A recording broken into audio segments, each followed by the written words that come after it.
Friends, welcome to my channel. So friends, ఈ వీడియోలో మనం ఏంటంటే తెలంగాణ స్టేట్కి సంబంధించిన డీసెట్ 2024 సంబంధించి ఆన్లైన్లో ఏ విధంగా అప్లికేషన్ చేసుకోవాలనేది మన వీడియో. డీసెట్ అంటే ఏంటో తెలుసు కదా ఫ్రెండ్స్, మనందరికీ diploma in elementary education, DEd అంటారు కదా, D for Delhi, DEd. Okay, ఈ డిఎడ్ మనకు ఎట్లా ఆన్లైన్లో అప్లికేషన్ చేసుకోవాలనేది మన వీడియో. సో వీడియోని ఖచ్చితంగా స్టార్టింగ్ నుంచి ఎండింగ్ వరకు చూడండి ఫ్రెండ్స్. వీడియోని స్టార్టింగ్ నుంచి ఎండింగ్ వరకు చూసినప్పుడు మాత్రమే మీకు ఏమైనా డౌట్స్ ఉన్నా కూడా కామెంట్లు అడగడానికి అవకాశం ఉంటుంది. సో పూర్తిగా చూడకుండా కామెంట్స్ అడగడు అంటే రిప్లై ఇస్తాను, కాకపోతే మీకు ఆ పూర్తిగా చూడకుండా ఏంటంటే కరెక్ట్గా క్లారిటీగా అర్థం కాక అడిగిన వాళ్ళు అవుతారు, అంతకుమించి ఏం లేదు. సో వీడియో చూసిన తర్వాత ఖచ్చితంగా లైక్ చేయండి వీడియో నచ్చితే, అండ్ సబ్స్క్రైబ్ చేసుకోకపోతే ఇట్లాంటి ఇంట్రెస్టింగ్ వీడియోస్ కోసం మన ఛానల్ని ఇప్పుడే సబ్స్క్రైబ్ చేసుకోండి. ప్రతి వీడియో కూడా నేను అప్లోడ్ చేస్తూ ఉంటాను, మన తెలంగాణ స్టేట్కి సంబంధించిన కానీ స్టేట్కి సంబంధించిన కానీ. ఒకసారి వీడియో సెక్షన్కి వెళ్ళి చూడండి, మీకే అర్థమైపోతుంది. సో పాయింట్కి వచ్చేస్తే మనకి ఈ డిప్లొమా ఇన్ ఎలిమెంటరీ ఎడ్యుకేషన్ డిఎడ్కి సంబంధించి మన ఆన్లైన్లో ఎట్లా అప్లికేషన్ చేసుకోవాలంటే చూద్దాం. సో దీనికి సంబంధించిన నోటిఫికేషన్ మనకి 6th రోజు వచ్చింది, జూన్ 6th రోజు. సో అప్లికేషన్స్ ఎప్పటి నుంచి ఎప్పటి వరకు అనేది చూసుకోవచ్చు. ఇక్కడ జూన్ 8 నుంచి జూన్ 30 వరకు అయితే మనం అప్లికేషన్ అయితే చేసుకోవచ్చు. సో ఎడిట్ ఆప్షన్ కూడా మనకి జూన్ 29 అండ్ 30 రోజు కూడా ఇవ్వడం అయితే జరిగింది. సో దీనికి సంబంధించిన ఫుల్ ఇన్ఫర్మేషన్ వీడియో చివరిగానే అయితే ఇస్తాను. అంటే హాల్ టికెట్స్ ఎప్పుడు డౌన్లోడ్ చేసుకోవాలి, ఓకే, వెబ్ ఆప్షన్స్ ఎప్పుడు పెట్టుకోవాలి, ఓకే, అండ్ ఎగ్జామ్ డేట్ ఎప్పుడు అనేది ఫుల్ ఇన్ఫర్మేషన్ అయితే వీడియో చివరిలో ఇస్తాను, ఒకసారి అయితే చూడండి. ఓకే, సో దీనికి మన అప్లికేషన్ చేసుకోవాలంటే ఇక్కడ ఫస్ట్ మనం అప్లికేషన్ పేమెంట్ చేయాలి. ఒకవేళ మధ్యలో ఏమైనా పేమెంట్ ప్రాబ్లం అయితే డబుల్ అయితే చేసుకోకూడదు. ఫస్ట్ పేమెంట్ అయితే చెక్ చేసుకోండి స్టేటస్, తర్వాత మనం ఈ ఫిల్ అప్లికేషన్ చేయాలి, తర్వాత అప్లికేషన్ ప్రింట్ తీసుకోవచ్చు. Okay, so one step by step అయితే ఇప్పుడు మనం చూద్దాం. సో ఫస్ట్ అయితే అప్లికేషన్ ఫీజు పేమెంట్ మీద క్లిక్ చేసేసేయండి. క్లిక్ చేస్తే మనకు ఇట్లా ఈ పేమెంట్ సెక్షన్కి అయితే తీసుకెళ్తుంది. ఇక్కడ చిన్నగా బేసిక్గా మన పేరు, candidate name, candidate date of birth, medium ఇంగ్లీషా, తెలుగులో అప్లై చేస్తారా, ఉర్దూలో అప్లై చేస్తారా చూస్ చేసుకోండి. ఇక్కడ మొబైల్ నెంబర్ అడుగుతుంది, ఎంట్రీ చేయండి. ఇక్కడ నెట్ బ్యాంకింగా, డెబిట్ కార్డా, క్రెడిట్ కార్డా ఏంటిది అనేది చూస్ చేసుకోండి. దీనికైతే 500 రూపీస్ అమౌంట్ అయితే మనం కట్టాల్సి వస్తుంది ఎవరికైనా కూడా. ఓకే, సో ఈ డీటెయిల్స్ ఎంట్రీ చేసినాక ప్రొసీడ్ టు పేమెంట్ అని క్లిక్ చేసేసండి. పేమెంట్ సెక్షన్కి వెళ్తుంది.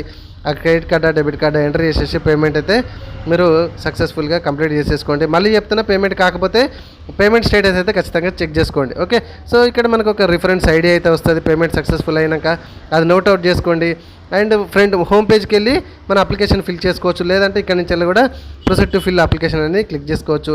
సో దాని మీద క్లిక్ చేయగానే నెక్స్ట్ పేజ్ ఈ విధంగా వస్తుంది. కొన్ని డీటెయిల్స్ ఆటోమేటిక్గా ఇక్కడ మనవి ఫిల్ చేసి ఉంటుంది, మన ఐడి కానీ, మొబైల్ నెంబర్ కానీ, డేట్ ఆఫ్ బర్త్ కానీ, ఇక్కడ కొంచెం మీడియం, క్వశ్చన్ పేపర్ ప్యాటర్న్ ఇట్లా ఆటోమేటిక్గా వస్తుంటాయి. సో క్వశ్చన్ పేపర్ మీడియం వచ్చేసి మీకు తెలుగు ఏంటిది అనేది ఆటోమేటిక్గా ఫస్ట్ దానినే అది ఫస్ట్ మనం పేమెంట్ చేసేటప్పుడు సెలెక్ట్ చేసుకున్నాము, అది మాత్రమే వస్తుంది. అండ్ నెక్స్ట్ వచ్చేసి ఇక్కడ మీ మినిమం క్వాలిఫికేషన్ ఏంటిది, ఆధార్ కార్డు ఏంటిది, ఇక్కడ మన పేరు ఆటోమేటిక్గా వచ్చింది, మదర్ నేమ్ ఏంటిది, ఫాదర్ నేమ్ ఏంటిది, డేట్ ఆఫ్ బర్త్ కూడా ఆటోమేటిక్గా వచ్చింది.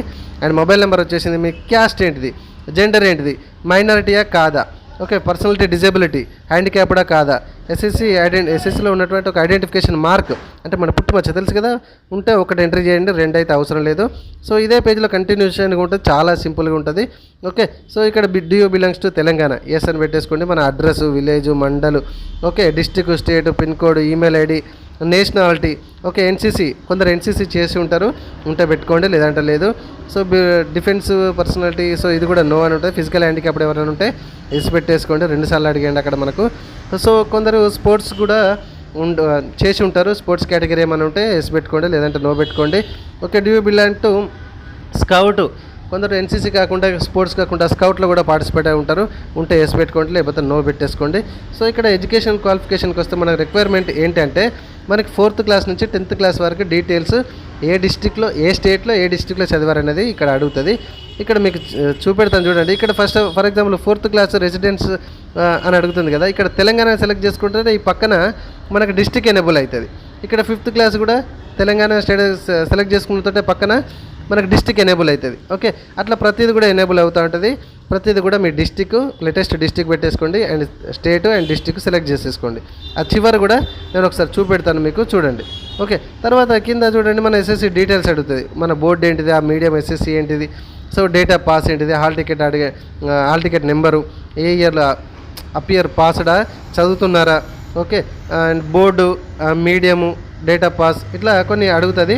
Intermediate and SSC same details అయితే ఎంట్రీ చేసేసేయండి. ఓకే, అండ్ ఎస్ఎస్సి ఇక్కడ ఎస్ఎస్సి తర్వాత ఇంటర్మీడియట్ హాల్ టికెట్ నెంబర్, ఇదంతా కంటిన్యూషన్ ఉంటుంది ఫ్రెండ్స్, చూసుకోండి. And intermediate hall ticket number, maximum mark, ఎన్ని మార్కులకు వచ్చినాయి, ఆటోమేటిక్గా పర్సెంటేజ్ క్యాల్కులేషన్ అవుతుంది. ఇక్కడ ఎగ్జామినేషన్ సిటీ సెంటర్స్ మనకి 10 మాత్రమే ఇవ్వడం జరిగింది. ఇక్కడ క్లిక్ చేసేయండి. దీన్ని క్లిక్ చేస్తే అందులోకి వెళ్ళి మాత్రమే మనం చూజ్ చేసుకోవాలి, స్పెషల్గా ఏం లేదు. ఓకే, చూజ్ చేసుకున్న తర్వాత ఒక 3 సెంటర్స్ చూజ్ చేసుకున్న తర్వాత ఫోటో రెడీ చేసి పెట్టుకోండి. ఒక 50 KB లోపు అది జేపీజీ ఫార్మాట్లో ఉండాలి, చూసుకోండి. తర్వాత సిగ్నేచర్ కూడా 30 KB లోపు ఉండాలి, అది కూడా జేపీజీ ఫార్మాట్లో ఉండాలి. ఓకే, ఇవన్నీ ఫిల్అప్ చేసుకున్నాక ఇక్కడ కన్సర్న్ చెక్ బాక్స్ మీద చెక్ బాక్స్ చేసి ఒకసారి సేవ్ చేసుకోండి. ఓకే, సేవ్ చేసుకున్న తర్వాత ప్రీవ్యూ చెక్ చేసుకోండి. ఓకే, ఖచ్చితంగా ప్రీవ్యూ చూడండి, లేదంటే మళ్ళీ ఎడిట్ ఆప్షన్కి వచ్చి ఎడిట్కి అయితే చూసుకోండి. అది ప్రింట్ అప్లికేషన్ అయితే ఈ విధంగా వస్తుంది. ఇక్కడ ఫ్యూచర్ కరెస్పాండెన్స్ అని కూడా నెంబర్ వచ్చింది కదా సక్సెస్ఫుల్ అని, దాన్ని అయితే మీరు నోట్అవుట్ చేసుకోండి. ఓకే, సో ఈ ప్రింట్ అప్లికేషన్ మీద క్లిక్ చేయగానే ప్రింట్ అయితే ఈ విధంగా వస్తుంది. ఓకే, మనం 4th క్లాస్ ఇట్లా స్టేట్ సెలెక్ట్ చేసుకుంటే జగిత్యాల అంటే మన డిస్టిక్ ఎనేబుల్ అవుతుంది. 5th క్లాస్ స్టేట్ సెలెక్ట్ చేసుకుంటే మన డిస్టిక్ ఎనేబుల్ అవుతుంది. అందుకే ఇక్కడ మనం చూసుకున్నాం కదా పైన ఎడ్యుకేషన్ చాలా బేసిక్ డీటెయిల్స్ మాత్రమే ఇక్కడ ఎంటర్ చేయడానికి అయితే మనకుంది. ఓకే, సో మనం అనుకున్నాం కదా పూర్తిగా ఎప్పుడు ఏంటిది హాల్ టికెట్స్ ఎప్పుడు ఎగ్జామ్ డేట్ అనేది, సో ఇప్పుడు మీకు వస్తుంది చూడండి. ఓకేనా ఫ్రెండ్స్, వీడియో వచ్చింది కదా, లైక్ చేయండి. ఇట్లాంటి ఇన్ఫర్మేషన్ వీడియోస్ కోసం మన ఛానల్ ఇప్పుడే సబ్స్క్రైబ్ చేసుకోకపోతే, డౌట్స్ ఏమున్నా కూడా డౌట్స్ కామెంట్లో అడగండి. సబ్స్క్రైబ్ చేసుకోకపోతే ఖచ్చితంగా మన ఛానల్ని సబ్స్క్రైబ్ చేసుకోండి. ఓకేనా friends, thank you very much.